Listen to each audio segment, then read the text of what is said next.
अबे ये सब क्या लगा रही है? तू तो वही का लगाना अपना। होते बिल्कुल होते हैं। भाई से ले लो ना डिवोर्स, फिर बहन से क्यों नहीं? अबे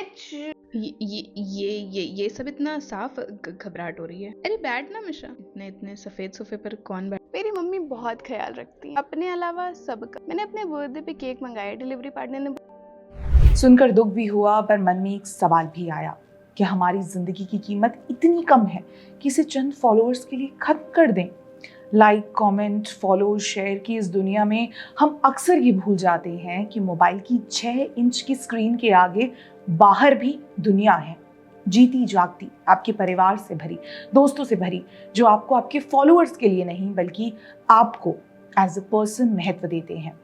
ऐसे में चंद फॉलोअर्स के लिए अपनी जान ले लेना कितना सही है। कंटेंट क्रिएटर मीश कॉस्मेटिक्स और मीश हेयर ऑयल की क्रिएटर 24 वर्षीय मीशा अग्रवाल ने 24 अप्रैल को आत्महत्या कर ली। वजह, पिछले कुछ महीने से उनके इंस्टाग्राम पर फॉलोअर्स में गिरावट आई थी। सुनकर यकीन नहीं होता और यकीन करने का मन भी नहीं करता कि कोई अपनी जिंदगी फॉलोअर्स के चलते खत्म कर लेगा। अपने 25वें जन्मदिन के कुछ दिन पहले ही मीशा ने आत्महत्या कर ली। परिवार के स्टेटमेंट के अनुसार फॉलोअर्स कम होने के कारण मीशा पिछले कुछ समय से डिप्रेशन में थी। उसका केवल एक ही सपना था, इंस्टाग्राम पर 1 मिलियन फॉलोअर्स क्रॉस करना। लेकिन जब फॉलोअर्स में कमी आई तो ये उनके मेंटल हेल्थ पर असर करने लगा। मीशा की बड़ी बहन के अनुसार वो अक्सर रोते हुए कहती थी कि अगर फॉलोअर्स कम हो गए तो वो क्या करेंगी, उनका करियर खत्म हो जाएगा। हैरत की बात तो ये है कि मीशा केवल एक सोशल मीडिया इन्फ्लुएंसर नहीं थी, वो एक वकील भी थी और साथ ही जुडिशियल एग्जाम्स की तैयारी कर रही थी।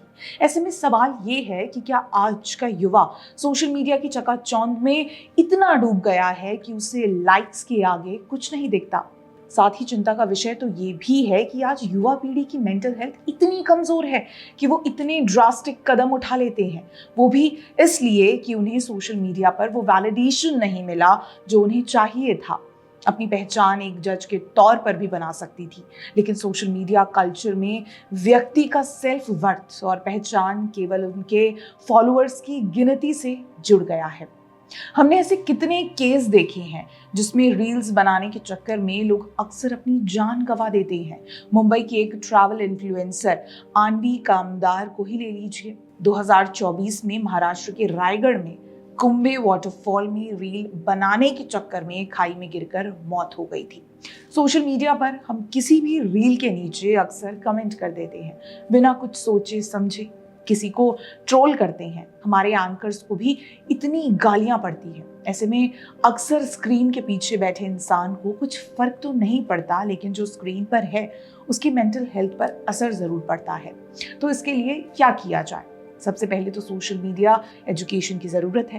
ये समझने की ज़रूरत है कि मोबाइल की 6 इंच स्क्रीन के बाहर एक दुनिया है। खुद के मेंटल हेल्थ पर ध्यान देने की ज़रूरत है। रियल और रील में क्या फ़र्क है ये समझने की ज़रूरत है।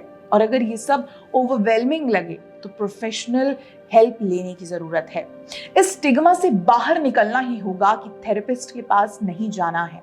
मेंटल हेल्थ इंपॉर्टेंट नहीं है, डिप्रेशन रियल नहीं होता है, मदद मिलती है, केवल मांगने की देर है। उम्मीद है आप सभी ठीक होंगे। अगर नहीं तो इन हेल्पलाइन नंबर्स पर निःशुल्क कॉल करके भी आप मदद ले सकते हैं।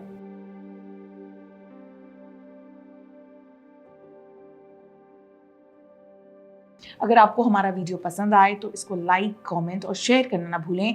चैनल को भी सब्सक्राइब कर लें। धन्यवाद।